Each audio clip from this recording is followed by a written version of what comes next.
Welcome to our channel. Today we how to verify Freshsales CRM territory management setup, complete guide step by step clearly. To verify your Freshsales CRM territory management setup, start by logging into your Freshsales account. Navigate to the settings icon located in the bottom left corner of your dashboard. From the settings menu, select Territory Management. You will see a list of existing territories here. Review each territory for the correct assignments of users, accounts, and leads. Click on a specific territory to open its details. Check the assigned users to ensure they match your organization's needs.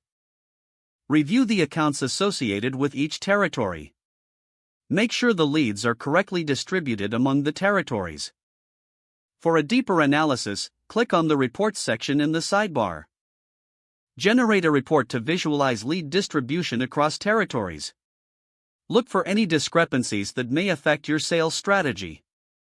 If needed, adjust the territory assignments by clicking the Edit icon. Make sure to save any changes you make during this adjustment process.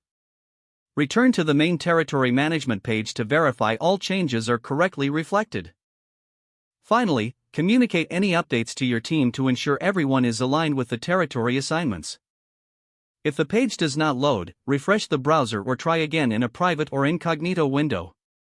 Make sure you are using the correct email address, then retype it carefully to avoid small typos.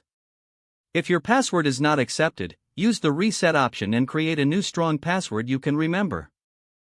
Check your spam folder for verification or security emails, then complete any requested confirmation steps.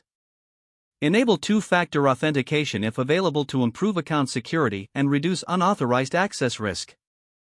After signing in, review your profile details so your contact information and settings are accurate and current. If you see an error message, note it down and try again after restarting your device and internet connection. Log out when you finish, especially on shared devices, to keep your account and payment information secure. If the page does not load, refresh the browser or try again in a private or incognito window. Make sure you are using the correct email address, then retype it carefully to avoid small typos. If your password is not accepted, use the reset option and create a new strong password you can remember. Check your spam folder for verification or security emails, then complete any requested confirmation steps. Enable two-factor authentication if available to improve account security and reduce unauthorized access risk. Don't forget to like this video and subscribe to our channel for more step-by-step tech guides.